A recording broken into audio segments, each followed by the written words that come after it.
मेरा सौभाग्य है कि आज हरमंदिर साहब का दर्शन देने का मुझे न्योता मिला।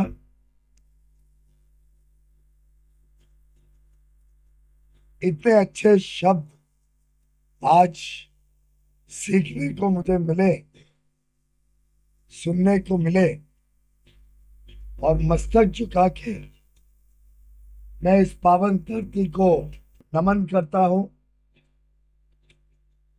वीरों का बलिदान का साधुवाद करता हूँ और अमृतसर के लोगों को अपनी शुभकामनाएं देता हूँ। पंजाब की पावन धरा पर जहाँ 5 नदियां भारत की पहचान बनकर बहती हैं, गुरु नगरी अमृतसर जो सेवा भाव के लिए,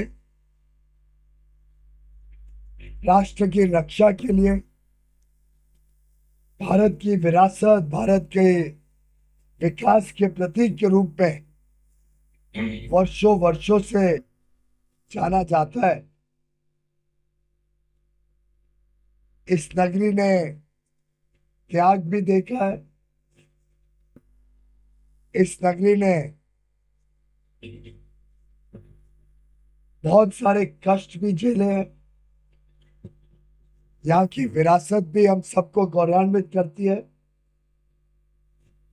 विकास में भी अमृतसर बड़ी आशा, बड़ी अपेक्षा, बड़ी आकांक्षा के साथ भविष्य को देखता है और मुझे पूरा विश्वास है पंजाब, विशेषकर अमृतसर, भारत के उज्जवल भविष्य के लिए, भारत का भाग्य और अच्छा बनाने के लिए, भारत में गरीबों का कल्याण, नारी शक्ति का सम्मान, किसानों के लिए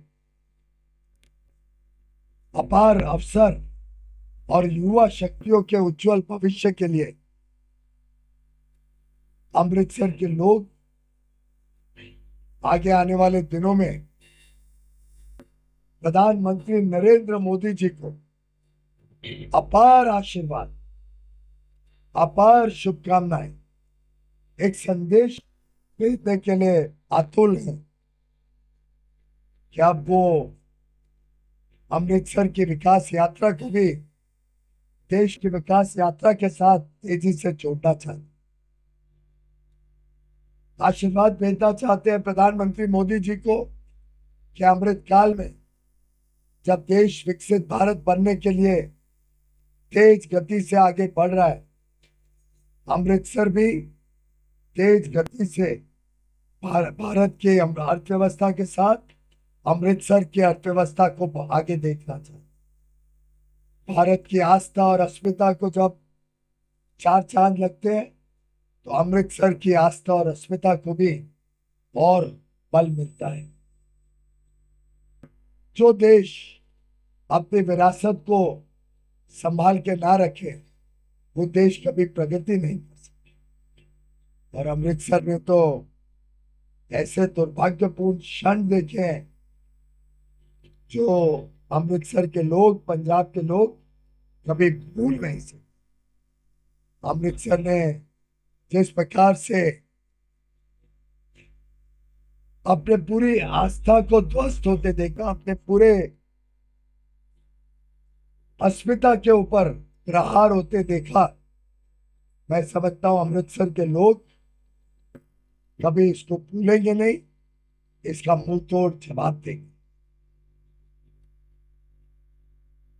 प्रधानमंत्री नरेंद्र मोदी जी ने अपने कार्यकाल में बिना भेदभाव के कभी धर्म नहीं देखा, कभी जात नहीं देखी, कभी भाषा नहीं देखी, कभी लोगों के बीच में अलग अलग प्रांतों को नहीं बांटा। एक प्रकार से देश को एकता और एकजुटता के साथ विकास की राह पर आगे बढ़ाया। देश में हर योजना में हर एक व्यक्ति तक पहुंचने की कोशिश की, समाज के हर वर्ग को एक उज्जवल भविष्य देने का काम किया। हम सबके लिए गर्व की बात है कि जो करतारपुर साहिब को एक जमाने में दूरबीन से देखना पड़ता था, आज वो हमारे इतना निकट आ गया। हम सब दर्शन करने जा सकते हैं। जिस प्रकार से हरमिंदर साहब पर एक जमाने में विदेश से चंदा लाने नहीं दिया जाता था, आज मोदी जी ने सुनिश्चित किया हरमिंदर साहब का गौरव पूरे देश और दुनिया में फैलाए और दुनिया के लोग हरमिंदर साहब से आशीर्वाद ले सके। जिस प्रकार से एक जमाना था 2014 के पहले, जब पंजाब की, भारत की संस्कृति को अपमानित किया जाता था, बार बार आहत पहुंचाई जाती थी, आज चाहे वो वीर बाल दिवस हो 26 दिसंबर को या प्रकाश पर्व, भारत गर्व करता है अपने इतिहास पर, वीरों के बलिदान पर, हमारे गुरु और हमारे मार्गदर्शक सभी के दिखाए हुए रास्ते पर आज भारत तेजी से आगे बढ़े। जिस प्रकार से विकास की धारा अब पंजाब में, चाहे वो एक्सप्रेसवेज हो, हाईवेज हो, रेलवे का विस्तार हो, एयरपोर्ट बनाने की बात हो, व्यापार को बल देना हो, तेज गति से निर्यात में पंजाब की भागीदारी हो, किसानों के बनाए हुए उत्पादन को एमएसपी पर बड़े रूप में खरीदने की बात हो। और आप सब जानते हैं कि मोदी जी के 10 साल के कार्यकाल में कांग्रेस और यूपीए के पिछले 10 साल से लगभग 4 गुना अधिक अनाज एमएसपी पर खरीदा गया। 4 गुना, 400% अनाज पंजाब के किसानों से एमएसपी पर खरीदा गया। एमएसपी अपने आप में लगातार बढ़ती गई है और मेरा मानना है आगे का उज्जवल भविष्य के लिए आज अमृतसर की जनता ने, पंजाब के लोगों ने अपना मन बना लिया है कि प्रधानमंत्री मोदी जी को फिर एक बार इतना आशीर्वाद भेजेंगे और पंजाब से विशेषकर इतने समर्थक मोदी जी के साथ खड़े होंगे, मोदी जी के टीम में काम करेंगे, जिससे पंजाब में भी विकास की धारा तेज गति से आगे आए। अमृतकाल में पंजाब नई ऊंचाइयों तक पहुंचे, पंजाब की जो जो समस्याएं हैं उसका हल निकाला जाए। विशेषकर एक विषय में जरूर आपके समक्ष रखना चाहूंगा, प्रधानमंत्री मोदी जी ने, गृह मंत्री अमित शाह जी ने बीड़ा उठाया, संकल्प लिया है कि पंजाब को ड्रग फ्री बनाना हमारा प्राथमिकता रहेगी। पंजाब में नशीले पदार्थों से हमें पंजाब के युवा युवतियों को, पंजाब के परिवारों को, पंजाब के लोगों को इन नशीले पदार्थों से, ड्रग से पूरी तरीके से मुक्त करवाना, ये मोदी जी की गारंटी है। और आप सब जानते हैं कि मोदी जी की गारंटी यानी गारंटी पूरा होने की गारंटी के समेत आती। पंजाब की अर्थव्यवस्था नई ऊंचाइयों पे जाए, ये मोदी जी की गारंटी है। पंजाब के किसानों को एक उज्जवल भविष्य मिले, ये मोदी जी की गारंटी है।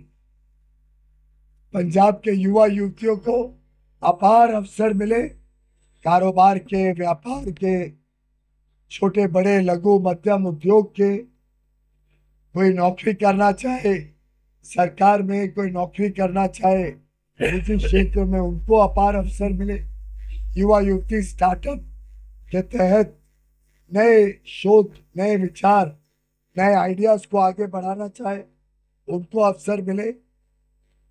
हर व्यक्ति एक उज्जवल भविष्य अपने परिवार को बनाने के लिए, रोजमर्रा की समस्याओं से निजात दिलाने के लिए, चाहे रोटी, कपड़ा, मकान, शिक्षा, स्वास्थ्य सेवा, बिजली, सड़क, पानी, ये रोजमर्रा की चीजों के लिए हर एक परिवार, हर एक व्यक्ति को पूरी तरीके से मौका मिले कि ये चीजों की चिंता नहीं, अब आप बड़े लक्ष्य लेके, बड़े उम्मीद के साथ, बड़े संकल्प के साथ हम भारत का और पंजाब स्थित अमृतसर का विकास करें, उज्जवल भविष्य दे अपने बच्चों को।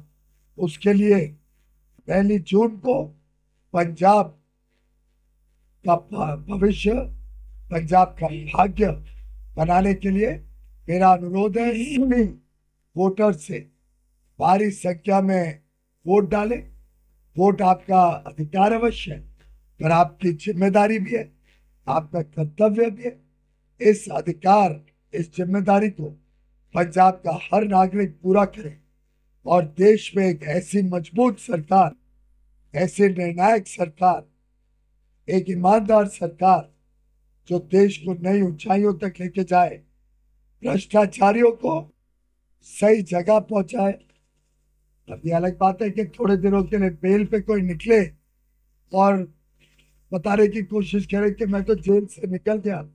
ऐसे भ्रष्टाचारियों को जेल की सलाखों के पीछे डाले, देश को भ्रष्टाचार मुक्त करे, देश में एक विकास से प्रेरित सरकार हो। इसके लिए मैं अपील करता हूँ पंजाब के सभी भाई बहनों को, पंजाब के सभी नागरिकों को, मतदाताओं, भारी संख्या में 1 जून को प्रधानमंत्री नरेंद्र मोदी जी पंजाब से अपार आशीर्वाद भेजें और प्रधानमंत्री मोदी जी को और सक्षम बनाए और बल दें कि पंजाब की सेवा कर सके, पंजाबियों की सेवा कर सके। और निंदा करता हूं गांधी और नेहरू परिवार ने जिस प्रकार से पंजाब के साथ बार बार अन्याय किया, चाहे वो विभाजन हो, जब उन्होंने पंजाब को हिस्सों में बांट लिया, देश का विभाजन हो, चाहे वो हरमंदिर साहब पर जो अटैक हुआ, कांग्रेस पार्टी कभी पंजाब का हित नहीं सोच पाई। और मैं मानता हूं कि अवश्य उन्होंने माफी भी मांगनी चाहिए और मैं मानता हूं कि पंजाब के लोग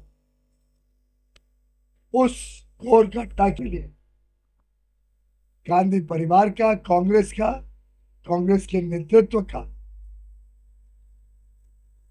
पूरी तरीके से सबक सिखाकर उनको बताएगी कि पंजाबियत और हमारा जो आस्था है उसमें कभी कोई आगे चल के कोई नुकसान ना पहुंचाए, उसकी हिम्मत भी ना करे। ये संदेश कांग्रेस को जरूर पहुंचना चाहिए।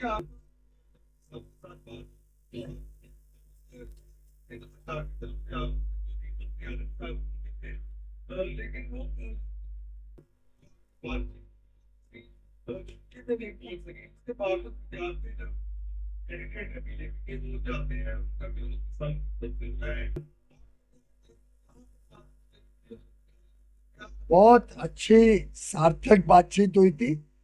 मैं साधुवाद करूंगा किसानों का, पंजाब के किसानों का विशेष करके, जिन्होंने देश को आत्मनिर्भर बनाया, जिन्होंने देश को सुरक्षा दी, अन्न सुरक्षा दी। और मैं आपको विश्वास दिलाता हूं प्रधानमंत्री नरेंद्र मोदी और हम सब सदैव किसानों के हितों की बात करते हैं, किसानों को हितों को संरक्षित रखने की चिंता करते हैं। आप सब जानते हैं कि एमएसपी पे खरीद का सबसे बड़ा लाभ अगर किसी को होता है तो पंजाब को, और उसको संरक्षित रखना ये हमारी जिम्मेदारी है। और हमने हर वो संभव कदम उठाए जिससे पंजाब की खरीद पे कोई आहत ना पाए। कुछ चीजें सुझाव के रूप में आती है सामने जिससे पंजाब का विशेषकर नुकसान हो, इसके लिए उसको किया नहीं जाता। और मैंने इस चीज को बड़े विस्तार से किसानों को भी समझाया, किसानों के साथ बातचीत पे भी रखा। किसानों को मैं अभी भी अपील करता हूँ कि ये वाद विवाद का विषय नहीं है, हमें मिलकर समाधान निकालना है जो पंजाब के किसानों के हित में हो। कई बार कुछ ऐसे सुझाव आ जाते हैं जो गलत फहमी में लोग सोचते हैं कि उनके लिए अच्छा है, लेकिन जिसका नुकसान सीधा पंजाब के किसानों को होता है।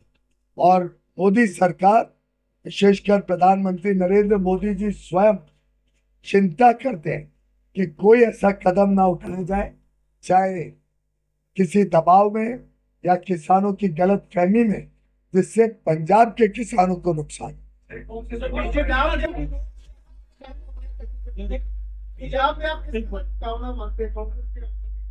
मैं समझता हूँ इस बार पंजाब के लोगों ने मन बना लिया है। एक तरफ एक ऐसी पार्टी है जिसने बार बार अत्याचार किया है पंजाब के साथ, एक तरफ दोनों पार्टियां भ्रष्टाचार में लिप्त है।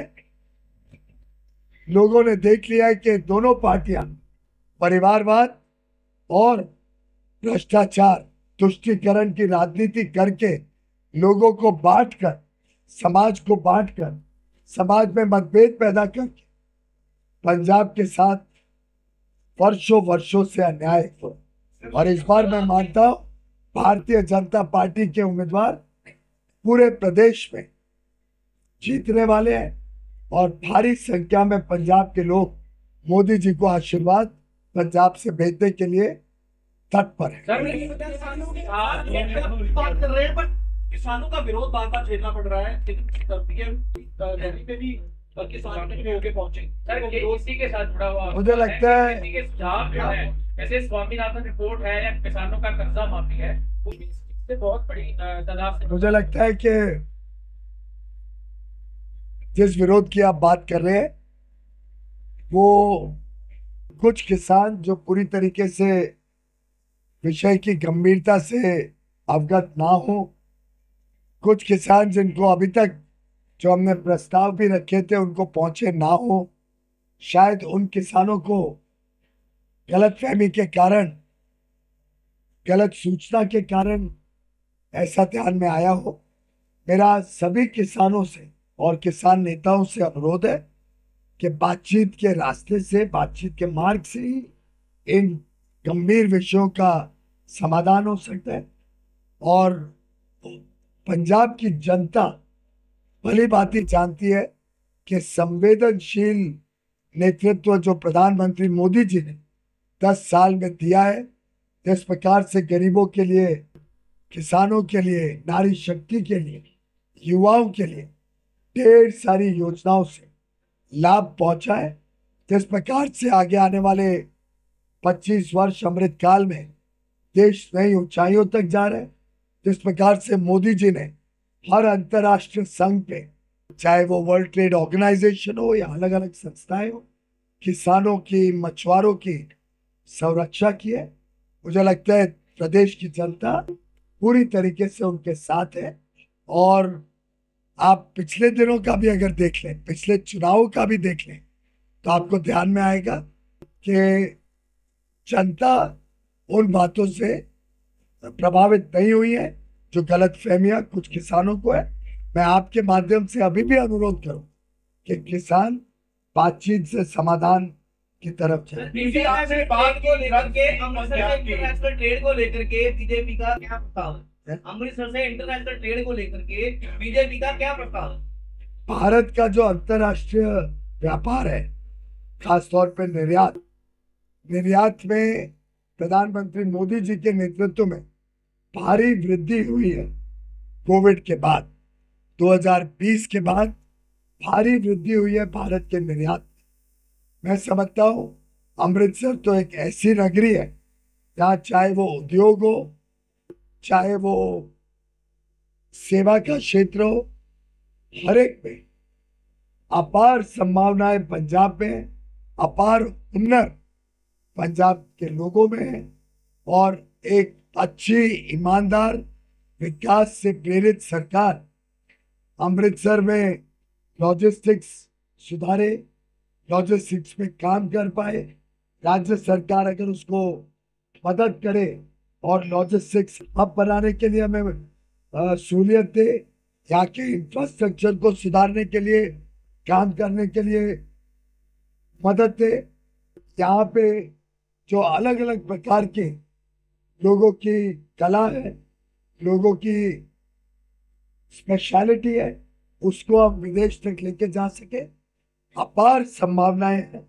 अगर इंफ्रास्ट्रक्चर डेवलप हो जाए, अगर यहाँ पे उद्योग को रोजमर्रा की मुसीबतों से अब निजात दिला, पूरी तरीके से और जो इंडस्ट्री कैसे दिल्ली बॉर्डर का ट्रेड बंद है, स्कैनर 4 साल हो गए लगे हुए हैं, आपकी जानकारी के लिए बॉर्डर का ट्रेड भारत ने नहीं बंद किया है, बॉर्डर का ट्रेड पाकिस्तान की तरफ से बंद हुआ है, पहली बात। दूसरी बात, ड्रग्स का जो बैलेंस है उसके लिए एक स्पेशल टीम निर्धारित की जाएगी। मल्टी ऑर्गेनाइजेशन नारकोटिक्स विभाग हो, अलग अलग जो सुरक्षा कर्मी दल हैं उनकी multi dimensional task force drugs के ऊपर प्रहार करके पंजाब को ड्रग फ्री बनाए, ये हमारी प्राथमिकता रहेगी। और साथ ही साथ यहाँ पर ऐसी सुविधाएं बने, सुख शांति समृद्धि आए, इंफ्रास्ट्रक्चर क्रिएट हो, जिससे उद्योग को भी यहाँ पे बल मिले, ये भारतीय जनता पार्टी की प्राथमिकता।